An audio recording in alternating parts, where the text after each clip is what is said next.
And gently, you may open the eyes. Join me in the chant.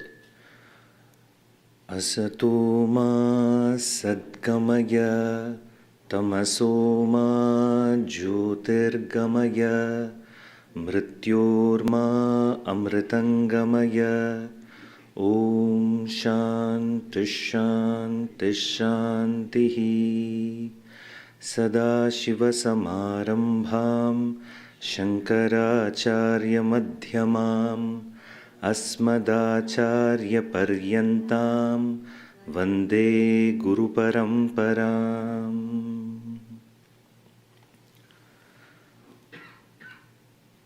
We have been discussing about the Ashtanga Yoga Sadhana for the sake of Chitta Shuddhi and Chitta Naischalyam, for the purity of mind and also for the tranquility or the serenity of mind. Yesterday we saw the Yama, Niyama, Asana, Pranayama. With regarding to Pranayama, one fact a Vedantin must be aware is to see the connection between the prana and the mind, the breath and the mind. It's not something theoretical, it's extremely experiential. You just observe your breathing pattern when you're elated, when you're sad, when the mind is sad, or when you're tensed. You will see clearly different patterns in these emotional states. You see how the breath is when the mind is angry. When anger has engulfed the mind, just put your palm near your nostril, not now when you're angry, now you're not angry, and see that this breath is slightly warmer and the breathing pattern has changed. You're breathing heavily and you're breathing faster. That's in the moment of anger. And you see when the mind is just calm, steady, in a context of a Vedantic class, you see there is a natural rhythm to the breath. And in the event, in an event which invokes sorrow in the mind, unhappiness in the mind, loss of something, loss of a person, etc., and you see clearly. Why are we discussing this? Because the paradigm of pranayama is that by the regulation of the breath, you can regulate emotions, emotional states. Breath can become an anchor, prana can become an anchor through which one can handle the emotional states of mind. That's why probably it is said when somebody is angry, you say count 10. In fact, you say that the person seems to become more angry. What 10? 1, 2, 3, 4. It's just an occasion, that 10 count will give you an occasion to breathe. Thus you ease the emotions. Pujya Swamiji used to discuss this topic of anger a bit in certain contexts. Often people say, I get angry, how do I deal with it? I cannot control my anger. How to deal with it is a common doubt or a common concern of many. So Pujya Swamiji used to make everybody do this exercise. He used to say, okay, get angry now. Get angry now. Get angry now. You see, anger is not will-based. If it was up to you, you should have been able to be angry now, isn't it so? But if I say 2 plus 2 plus 1, do this. Are you able to do? Okay, breakfast and coffee has worked then. So you're able to do that. If I say let us chant Om Namah Shiva thrice, you will be able to do. But why not, okay, get angry now? No. Not up to you. In a certain configuration of a situation, that anger manifests. That's not in your hands. That's not under your control. Then are we legitimizing anger? No. But definitely something is in your hands, in your control. There's a moment of anger, and it's up to me to throw this on you or not. Giving an expression to that anger is in our hands. Giving an expression to that anger. That anger, because a person has not discovered the gap between you and the angry mind, because we see Drigdrishya Viveka is not something commonly available in the commoners. It is something deliberately discussed, and in such a after sharp inquiry is when you recognize that there is a gap between you, the observer, and the mind, what is observed. Thus, even in an event of anger, this separation will give you an ability not to give a full expression or a rash expression to that anger. So you would not react, you would respond. This is what, when often you might have heard, do not react, respond. Okay, then still it's a hazy concept. You do not know how to deal with it. This is how you deal with it. That response is coming from objectivity, a place of objectivity. Why? Because now you know, you separate this angry state of mind and you, the observer. Thus, with that gap, you can see, okay, what I can do about this situation now. Okay, it has invoked anger in me. In the day-to-day life, I cannot sit as a stone. I need to do something about that. Okay, what do I do? Then it would be a informed, well-thought response rather than screaming or shouting or slamming the door or whatsoever it is. That's usual, or being frustrated or whatever, however one gives regular expression to anger. So that's how you deal with it. Okay, coming back to our context of pranayama, by regulating the breath, one can regulate the state of mind. You can bring back the mind to a tranquil state, to a calm state, just by regulating the breath. That's why in Hindu Sanatana Dharma, in fact, every ritual also starts with pranayama. If you have observed the temple, or if you happen to engage with a priest, they say pranayama, but the priests and all are not interested in all this, you see. What they'll say, yeah, I have seen this time and again. Priest is there, you have called the priest to your home, or you have gone to temple to enable a ritual. The priest will say, okay, now pranayama, touch your nose. Touch your nose. So the priest say, okay, hold your nose or touch your nose. Nothing, he doesn't even say breathe thrice. He won't even say that. Just say touch nose, okay, next step. Next step. See, how do you see if we have made something mechanical?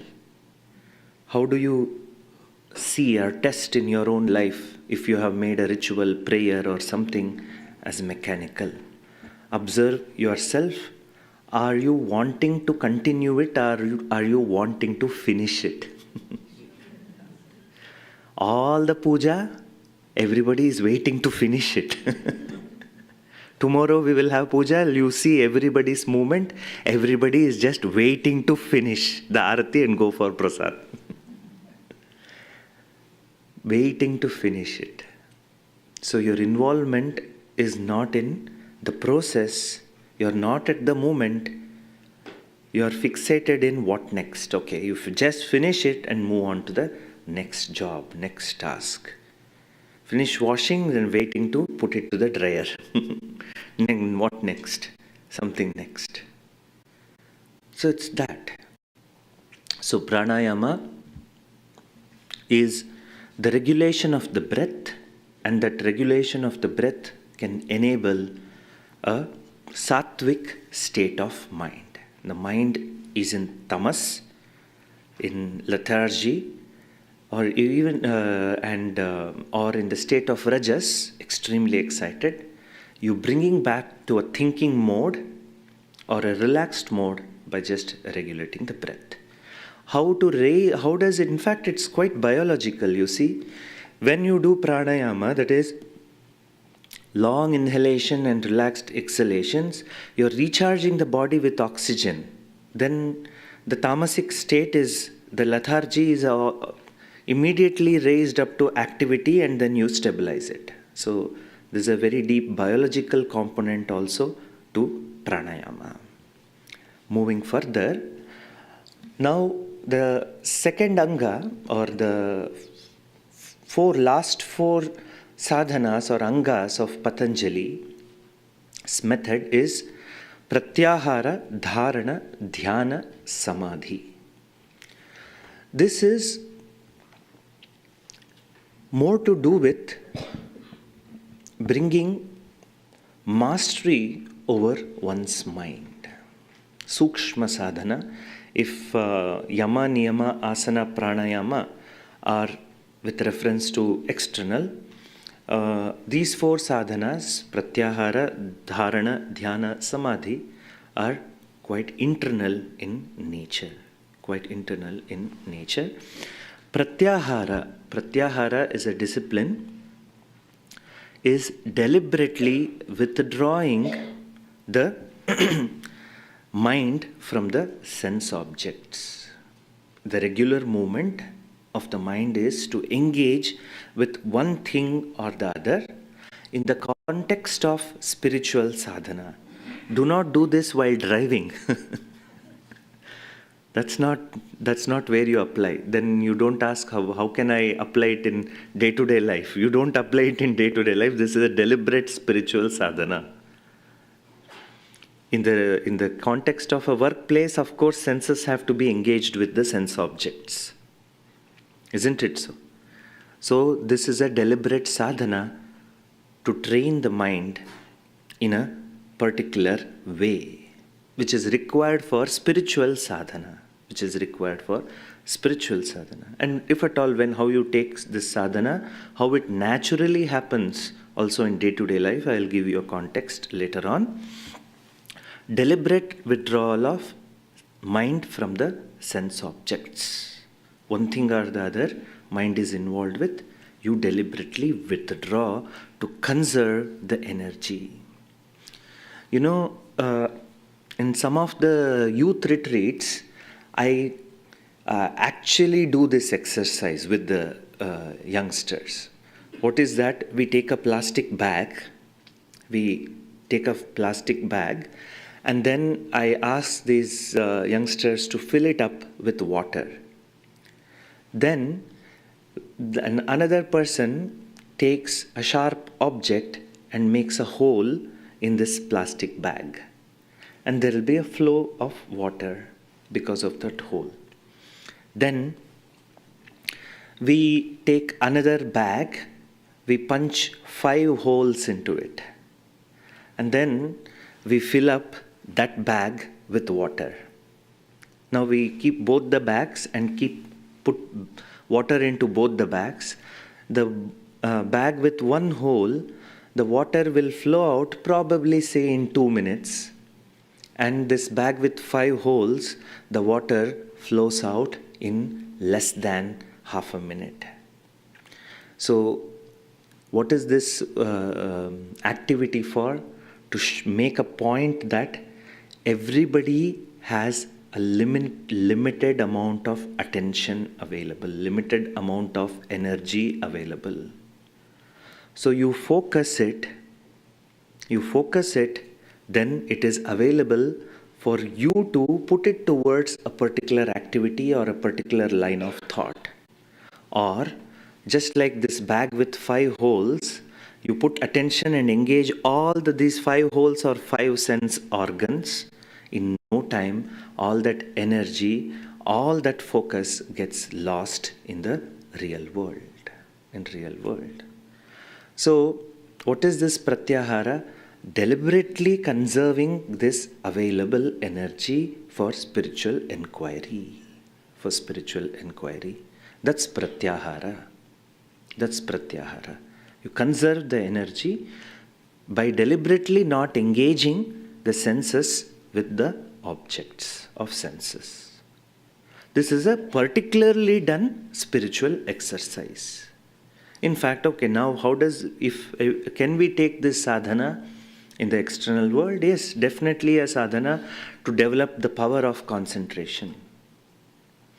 That mind is distracted, you try focusing it. How? By withdrawing the sense activity. Avoid the sensory distractions.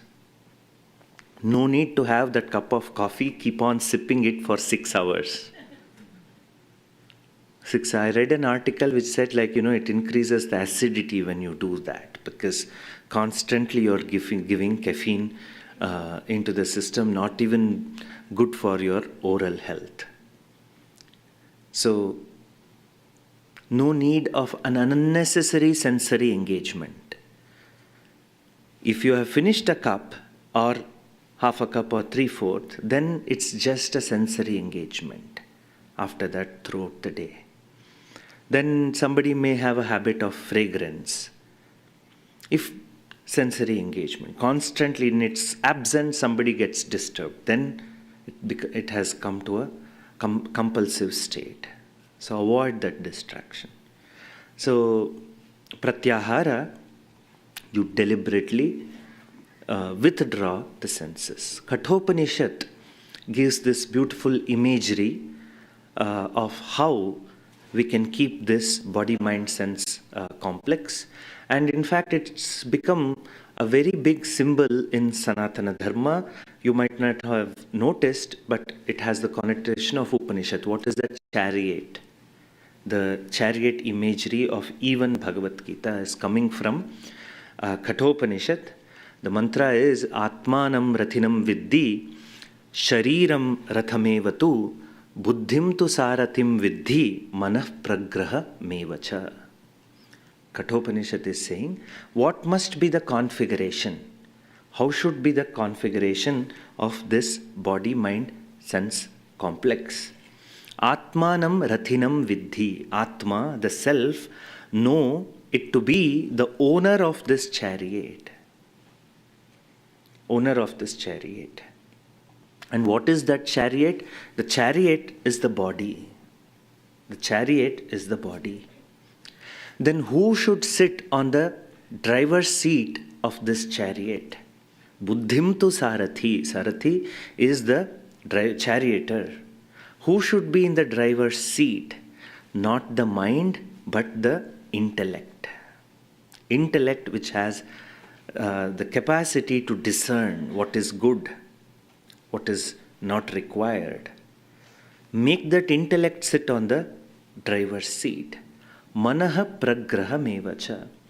Know that the mind is the reins which controls the senses. So this is the setup. And furthermore, indriyani hayanahuhu vishayans teshu gocharan. That is what is the next mantra. So this is the setup. The senses are the horses in this chariot. Mind is the reins through which the senses are tied. And who holds those reins? Not the mind. Mind itself is the reins. That reins are held by the intellect, the charioteer. And the body itself is a chariot. And who is the real owner of this chariot? The self. Not the ego, not the intellect. Something higher than that. So if we can configure ourselves in this order, a lot of problems are done with already. A lot of problems are done with already. So pratyahara is this. You deliberately withdraw the sense organs. In fact, it is like, you don't have to accept every invitation, isn't it so? If you do that, will look very odd. In the context of Hindu's life, we have a great social support system connected to tens of families, hundreds of people. Even a small wedding will look like 250 people. She says 300, okay. So it's that. So there was a time where people had to there was obligation to kind of accept every invitation. Now I see when devotees are sharing, the students are sharing their social life. Now I understand, yes, they are not honoring every invitation, because there is invitation for a kitty party, birthday party, housewarming ceremony, for a dinner, for weddings, pre-weddings, hundreds of pre-wedding events. All of it, it's all Karan Johar who made all this. So, but now when you see the social life of a Hindu, this person is not accepting every invitation. Selectively you accept the invitation, then you can balance things in your life. You can prioritize. Similar is this, that's all. It's not some harasahasa. It's not some great tapasya or anything. Just as you don't accept every invitation, you see what is the priority of that invitation. Is there a need? Can I make it? Does it fit into my whole scheme of things of my life, with my future goals and all of it? Then alone you accept that invitation. Similarly, every sense object, every sensory experience is inviting us. You don't have to accept every invitation. That's all it is. You don't accept any invitation, you'll fall down. You'll fall down. That's the whole approach of Pratyahara. That's the whole approach of Pratyahara. Now, with reference to Pratyahara, now I told you yesterday that sometimes as a Vedantic sadhana, we may want to modify or relook at what Patanjali is saying and how we adapt it to Vedantic method. So Pratyahara, this is done in the yoga system with a lot of effort or with a lot of strictness. In the Vedantic method, we do it with love. We do it with love, with softness. Not locking yourself up in a room and then depriving yourself of sensory experience. You know what? Recently, a couple of years back or few years back, I came across, now in Indian metros, there is this new thing available where you sign up, pay some 5,000 rupees, Indian rupees or something, and then you get a slot and you go into this place where you are put into this no sensory experience tanks. So there's this pod kind of a thing. I saw it and they said, this is how it works. There is the water inside it. It's exactly at the body temperature. The water is of body temperature. And you go into the pod and they close the pod. There is just enough oxygen or whatever like that. And then you don't hear any sound. There is no absolute pitch darkness. And the temperature is of the body temperature. And that water is heavily salted, so you float. You don't sink there. You're floating, meaning you're depriving yourself of all the sensory experience. So this itself has become a new experience to seek after. But I do think there may be some value in this kind of a crazy world, because there is so much of sensory experience all the time. They are not ready to come to an ashram. They are not ready to sit in a place and inquire further. They are not ready for any of these yoga or spirituality at all. At least that will give them some relief from this overwhelming sensory experience which is there in the world. Probably that gives a pause. So for a Vedantin, you don't need that pod. Don't have to order it now.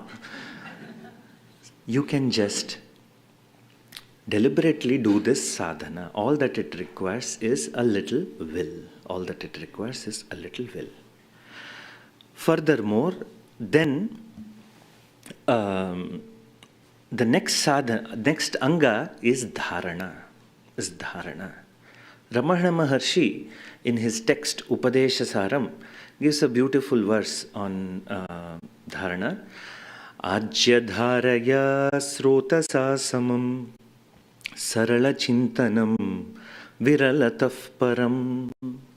So kind of dharana and dhyana.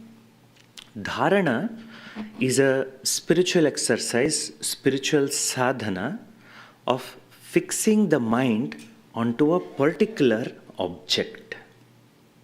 Fixing the mind, concentrating the mind onto a particular object. Now the small catch between the Patanjali system and the Vedanta system is this: dharana in the Patanjali school is on an external object. Even if it is breath, it is something external to you. You fix the mind onto the breath is something other than you. You fix the mind on Ishvara. Ishvara, in the context of Upasana, is Saguna, Brahma, something other than you. You fix the mind on Dakshinamurti, in the context of a worship, very nice discipline, but then that system assumes a duality where your object of worship or object on which you are concentrating is other than you. In Patanjali, that's the Patanjali method and regular yoga method. And then how do we translate this in Vedanta? That concentrating the mind on the enquiry. I am not the body. Staying with this thought, dharana. Like the guided nididhyasana that we are doing, just being, turning the mind inward and appreciating the fact that I am a silent witness, observer of everything.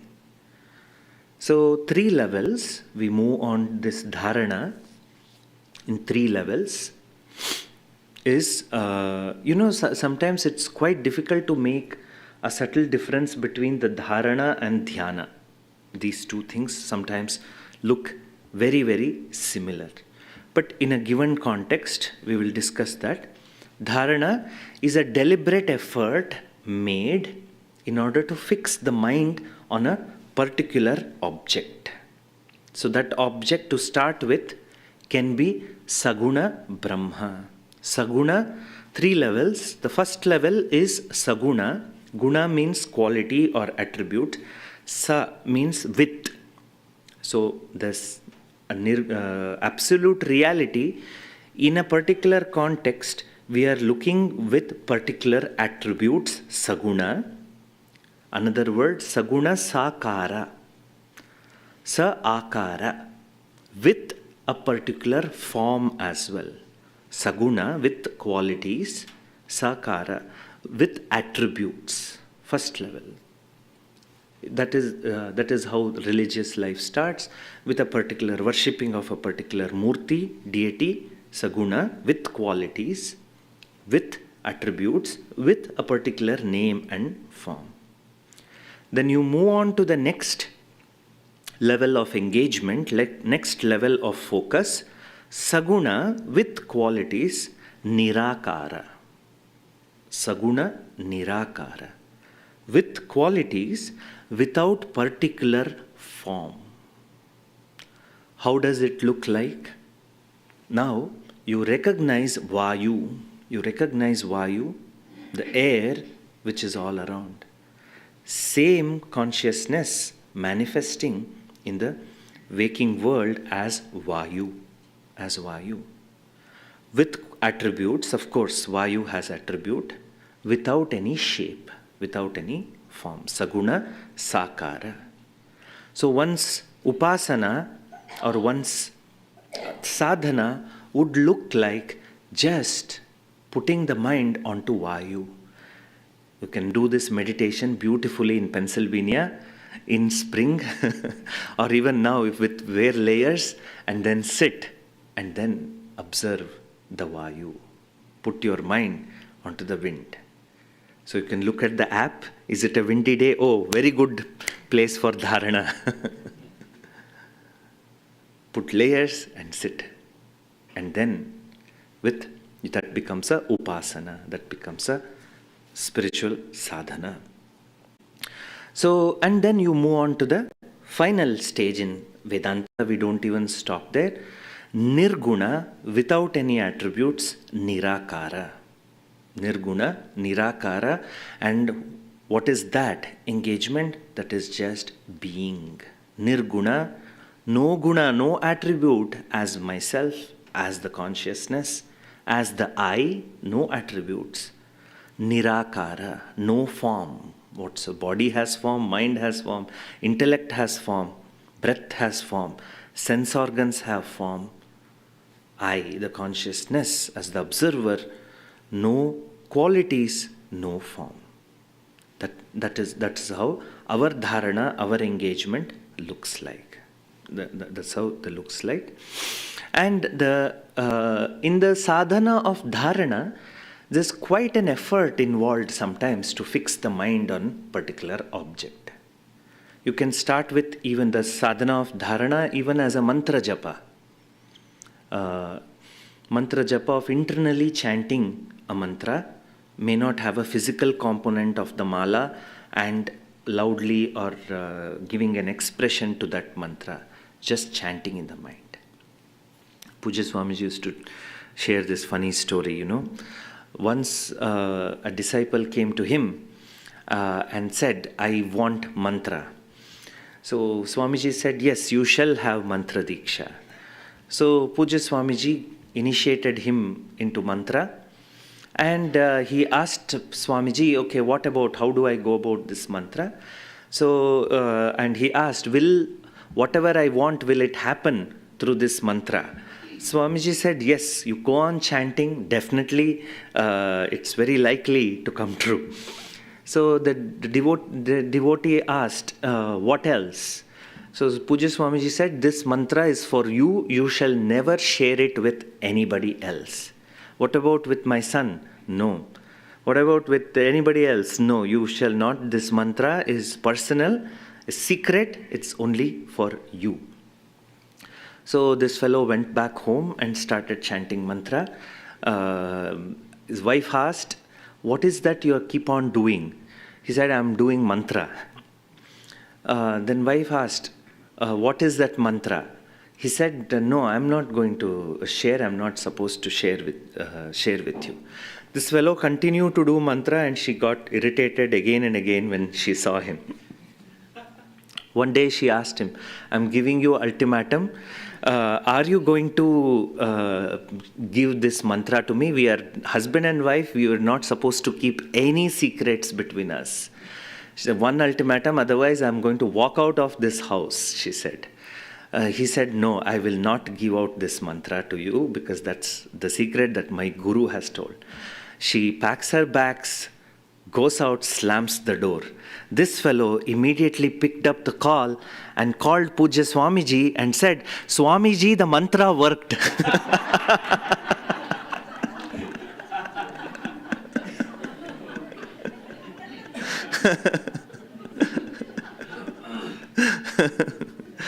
So the mantra works.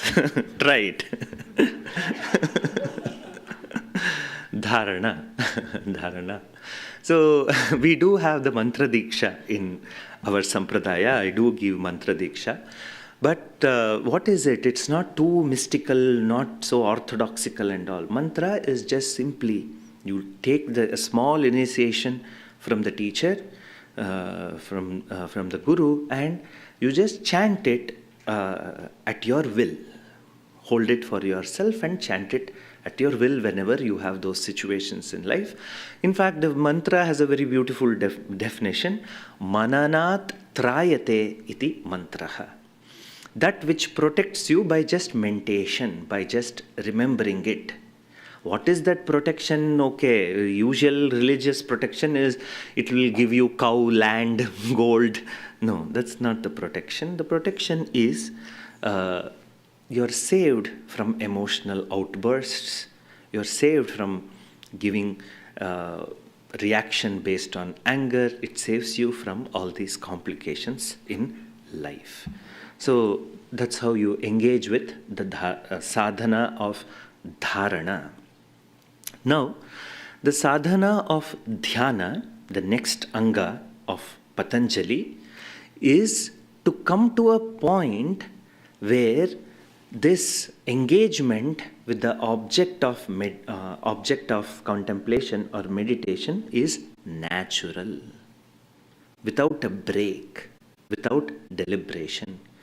Ramana Maharshi gives an example. If you pour melted ghee from one container to another, without a break, the entire ghee flows into another container. If you put water from one container to another, there is a lot of splashing, and also it's not a continuous flow. Ajya dharaya srotasa samam sarala chintanam viralataf param. So one's chintana, one's meditation is sarala. Sarala means simple. One meaning is simple. It's just a simple flow. There's no deliberation to it. There's no effort involved in it. It's a simple movement. It's a simple movement of mind, and simple and continuous movement of mind, like that of pouring ghee from one container onto another. Melted ghee. Again, if you put solid ghee, it will give break. Melted ghee from one container to another container. And then what is the final sadhana of Patanjali is what Patanjali is explaining as Samadhi. Samadhi, equanimity of mind, or mind which is just present. Samadhi. Now, everybody has a conception of Samadhi. One conception of Samadhi is thoughtlessness. Thoughtlessness. Now, a lot of mystical element is added to this thoughtless stage. In fact, that thoughtless stage is there in so many aspects of our life, where mind is not full of thoughts. Suppose you are very involved with this discussion, this lecture which is happening. Do you have 100 thoughts running in your mind? That is Samadhi. That is Samadhi. That is Samadhi. In the morning meditation, you just are. The mind is not fickle, in a fickle state. It's just ease. Samadhi.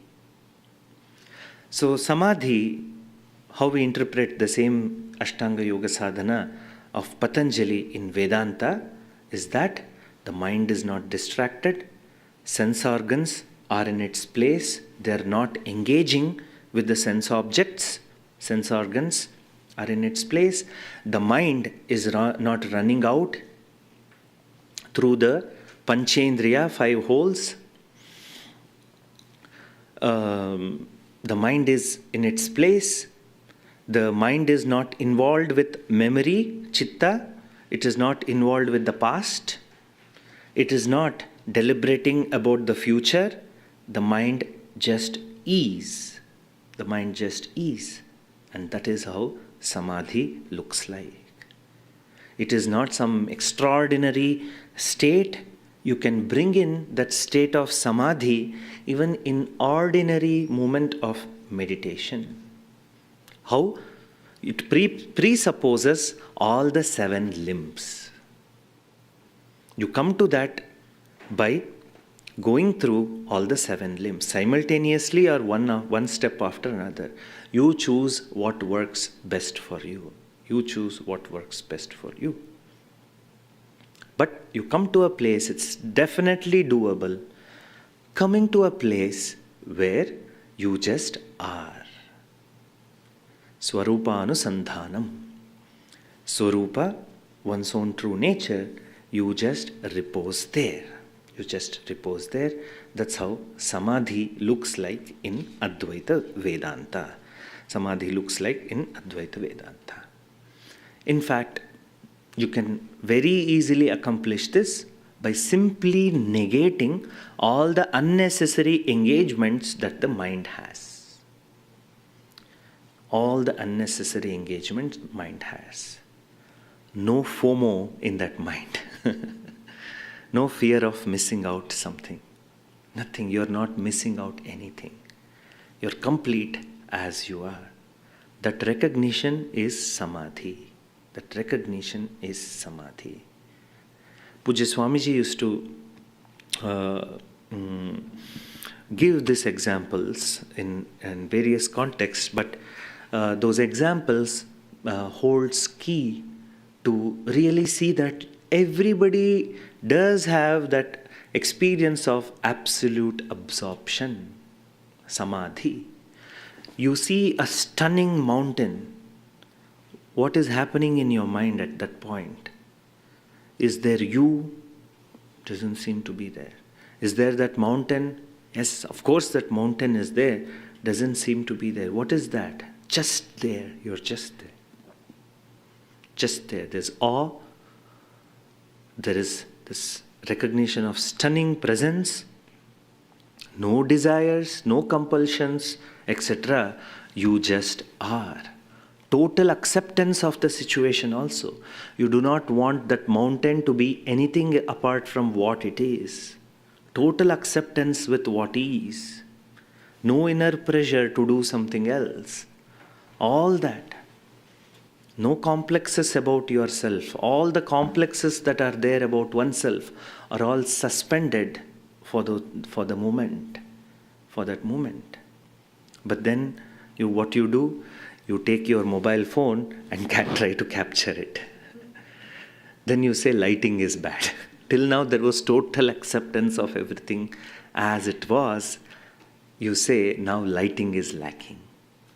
Then you get another idea that with this stunning mountain, this stupid face should be there. And you want a selfie with that mountain. Now you take that, then you say, oh, my hair is not good, my angle is not good, this is not my best side. Whatsoever it is. All the complexes of the body comes forth. Thus you spoiled a moment of Samadhi. You spoiled a moment of Samadhi. Samadhi is just the total absorption. Total absorption. Nature enables absorption very easily. That's why all the sadhanas, why they were done on the banks of Ganga, near the Himalayas, there is a reason for it. Why? Because nature naturally invokes the pleased self. Nature invokes acceptance. Nature invokes desirelessness. Naturally, there's no effort involved whatsoever. That's why all sadhanas were done in this fashion. So, I'll just conclude this whole of discussion to just put few more points on it. Dharana in Vedanta is an ability to stay with a topic of inquiry, a line of inquiry. Usually mind goes here and there. Ability. If you are introspecting your life, you see how difficult that exercise is. You cannot even sustain thinking about yourself for not even 5 minutes. But you try planning an event, it can sustain for 2 hours. It can sustain for 2 hours. You start introspecting, 20-25 rap, like Spotify gives a playlist rap. So, 20-25 rap you try to do, deliberate upon introspecting on your life in a spiritual way. Very hard, because mind is so distracted. So dharana is developing a capacity to stay with an introspective inquiry, or even if you are inquiring about nature of, okay, what is the nature of all that is around me? Sustaining that inquiry. Samadhi is total absorption in self, as the I. Just be as the I. No identification with the body, mind, sense organs. Just being.